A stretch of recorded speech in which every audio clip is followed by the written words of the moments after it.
गणपती बाप्पा मोरया, मंगळमूर्ती मोरया, पुढच्या वर्षी लवकर या अशा जय जयकारात आता ठाण्यामधील 1.5 वर्षाचा जो बाप्पा आहे तो निरोप देताना आपल्याला पाहायला मिळतोय। पाहिलं तर ठाण्यातील हे मासुंदा तलाव आहे आणि या ठिकाणी कृत्रिम तलावामध्ये ठाणे महानगरपालिकेच्या वतीने या ठिकाणी मोठ्या प्रमाणात सोय करण्यात आलेली आहे। दरवर्षीप्रमाणे यंदा देखील या ठिकाणी कृत्रिम तलावाची सोय करण्यात आलेली आहे। पाहिलं तर दुतर्फा या तलावाच्या ठिकाणी कृत्रिम तलाव या ठिकाणी ठेवण्यात आलेला आहे। या ठिकाणी स्वयंसेवक जी मुलं आहेत ते या ठिकाणी या बाप्पाचं विसर्जन करताना आपल्याला पाहायला मिळतात। 1.5 दिवसाच्या बाप्पाचं विसर्जन जे ठाणे, मुंब्रा, कळवा, दिवा, घोडबंदर या ठिकाणी वेगवेगळ्या ठिकाणी घाटावरती करताना पाहायला मिळतं आहे। पाहायला गेलं तर यंदा अधिकाधिक कृत्रिम तलाव जे ते वाढवण्यात आले आहेत। तसेच जे तलाव आहेत ते फिरते तलाव देखील पाण्याच्या टाक्या असतील मोठ्या प्रमाणात त्या ठिकाणी देखील विसर्जनाची सोय ठाणे महानगरपालिकेचे आयुक्त सौरभ राव त्यांच्या टीमच्या वतीने करण्यात आलेली आहे। पाहायला गेलं तर 1.5 दिवसाच्या बाप्पाच्या नंतर मोठे जे गणपती आहेत ते 60 फुटे त्यांना देखील कृत्रिम तलावात देखील त्या ठिकाणी विसर्जन करण्याचे जे आदेश जे आहेत ते मान्य कोर्टाने दिलेले आहेत। त्यामुळे नक्कीच त्याचं पालन जे आहे ते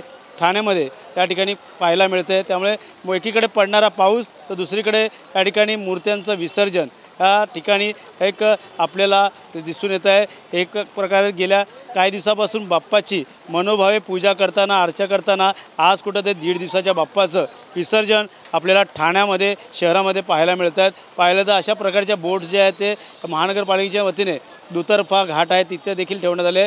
तिकडच्या देखील मूर्त्या गणेश मूर्ती या ठिकाणी पाण्यामध्ये विसर्जन करताना आपल्याला पाहायला मिळतात। पालिकेचे आयुक्त सहाय्यक आयुक्त शंकर पाटोले उपायुक्त आहेत। सर, कशा प्रकारची उपाययोजना करण्यात आलेली आहे? एकूण किती कृत्रिम तलाव आहे आणि कशा प्रकारच्या या अगोदर आपण देखील आदेश देण्यात आले होते या ठिकाणी ठाणे महानगरपालिका क्षेत्रामध्ये? ठाणे महानगरपालिकेच्या क्षेत्रामध्ये माननीय उपमुख्यमंत्री एकनाथराव शिंदे साहेब त्याचबरोबर माननीय आयुक्त साहेब यांच्या डायरेक्शनप्रमाणे सर्व प्रभाग समिती क्षेत्रामध्ये काम सुरू आहे। या ठिकाणी आता व्यवस्थितरित्या आपण विसर्जन व्यवस्था केलेली आहे। 134 ठिकाणी आपण विसर्जनाची व्यवस्था केलेली आहे। त्यामध्ये साधारणतः 23 कृत्रिम तलाव आहेत, 77 पाण्याच्या टाक्या आहेत, 20 स्वीकृती केंद्र आहेत। त्याचबरोबर फिरतंसुद्धा आपण स्वीकृती केंद्र जवळजवळ 25 ठिकाणी आपण केलेले आहेत। अशा मोठ्या प्रमाणात आपण सगळी पूर्ण व्यवस्था केलेली आहे। महानगरपालिकेचे सर्व अधिकारी कर्मचारी 9 पथकं करून 9 प्रभाग समिती अंतर्गत जेवढे तलाव आहेत कृत्रिम तलाव आहेत या सर्व ठिकाणी सर्वजण उपस्थित आहेत।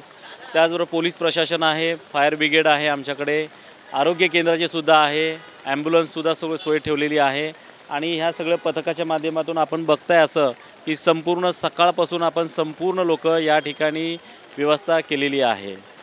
नक्कीच या ठिकाणी मोठ्या प्रमाणात व्यवस्था केली आहे असं त्यांचं म्हणणं आहे। पाहायला गेलं तर मोठ्या प्रमाणात सोय आपल्याला या ठिकाणी पाहायला मिळते आहेत। मात्र येणाऱ्या 5 दिवसाचा बाप्पा असेल, 7 दिवसाचा असेल या 11 दिवसाच्या या गणेश विसर्जनाच्या घाटावर देखील अशा प्रकारची सोय मोठ्या प्रमाणात या ठिकाणी महापालिकेच्या मध्ये करण्यात आहे। अनुसूचित प्रकार घडू नये यासाठी पोलीस बंदोबस्त असेल, वाहतूक विभाग असेल, तर आरोग्य सेवा या ठिकाणी पुरवण्यात येत आहे। त्यामुळे नक्कीच ठाण्यामध्ये आज 1.5 दिवसाच्या बाप्पाचं ते विसर्जन या ठिकाणी आपल्याला पाहायला मिळतं आहे। त्यामुळे ज्या पद्धतीने बाप्पाचं आगमन झालं त्याचं विसर्जन देखील या ठिकाणी आपल्याला समाधानकारक आपल्याला पाहायला मिळतं आहे।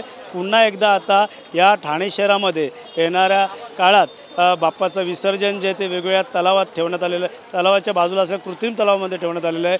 तसेच या ठिकाणी मोठमोठ्या मूर्त्या जे ते खाडीमध्ये बुडवत जातील। मात्र सर्वांचं उपाययोजना या ठिकाणी महापालिकेच्या वतीने करण्यात आलेली आहे।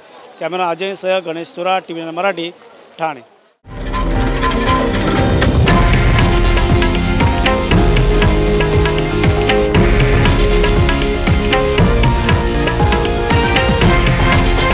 हे आहे देशातील नंबर 1 न्यूज नेटवर्क आणि आपण पाहत आहात TV9 मराठी, एकमेव।